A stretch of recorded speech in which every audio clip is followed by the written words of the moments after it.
Ashton Jeanty isn't the only generational running back in this draft class. The gap between him and Omarion Hampton is not as big as you think. And it shouldn't surprise anybody if both Ashton Jeanty and Omarion Hampton end up getting drafted in the first round this year. This is widely considered to be a weak draft class in terms of high-end superstar level talent. There's probably only around 15, 16 players this year that are truly worth a first-round pick. So therefore, when you have a draft class this weak, positional value doesn't really matter. Once you get past the top 15, 16 players, then you're looking for guys that can come in and be instant contributors for you. And Omarion Hampton is one of those guys that can come in and be a Pro Bowler right out the gate. I feel Omarion Hampton is one of the 20 best players in this draft class. He's one of the few players that, when you look at what he has done on film, you know this dude is going to have a productive career. Omarion Hampton, to me, is a generational running back, just like Ashton Jeanty is. Now, I'm not saying that he's better than Ashton Jeanty, but these are two generational backs. This reminds me when we saw both Jahmyr Gibbs and Bijan Robinson get drafted in the first round a few years ago. There's an obvious gap between these two running backs and the rest of this class. What makes Omarion Hampton a generational running back is that, first, this dude is a damn war tank. It's terrifying how quickly he can reach top-end speed at 6 foot, 221 pounds. It's insane for him to have this level of explosiveness, burst, and acceleration. Every time he touches the ball, somebody's getting effed up out there. This guy leaves a lot of wreckage, a lot of carnage on the field after every snap he gets the ball.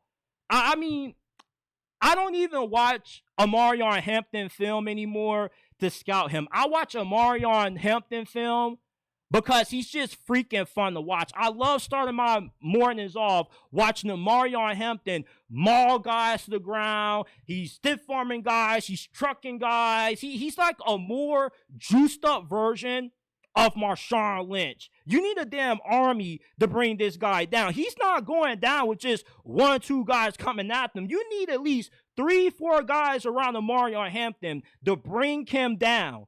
This is a damn monster truck disguised as a human being. Have you guys ever seen that train movie called Unstoppable with Denzel Washington?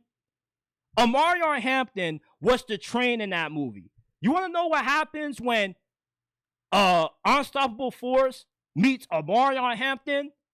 You get battery rammed.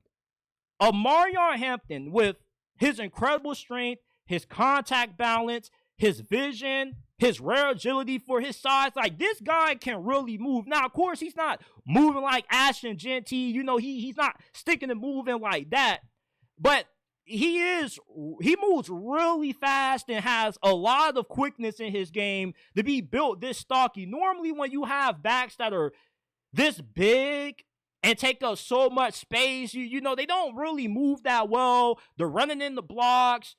Omarion Hampton is what I thought Najee Harris would have been when he came out of Alabama. You know, he's just a way better athlete than what Najee Harris is. Like, when you are looking at running backs that potentially could be first-round picks, you're looking at guys that are super athletic, like a Saquon Barkley, a Bijan Robinson, Jahmyr Gibbs. Like, they just have that instant acceleration. As soon as they touch the ball, they're a threat to take it to the crib for 6. That's what you see when you watch Omarion Hampton. It's rare to see a back with this size have this much big playability. Ashton Jeanty is more than likely going to be the first running back taken off the board. Nobody's disputing that. But what I'm telling you is that don't be surprised if you see maybe a team like the Broncos or the Pittsburgh Steelers take Omarion Hampton in the first round. He is a first-round level talent, in my opinion. With this being a weak draft class, positional value goes out the drain. It's all about trying to find the most talented players, the guys that you know are locks to become a stud at their position.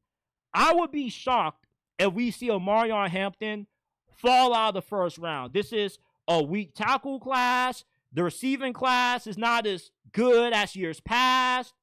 You know, like Omarion Hampton, with his skill set, I feel the gap between him and Ashton Jeanty is not too big, and he definitely is worth being taken in the first round.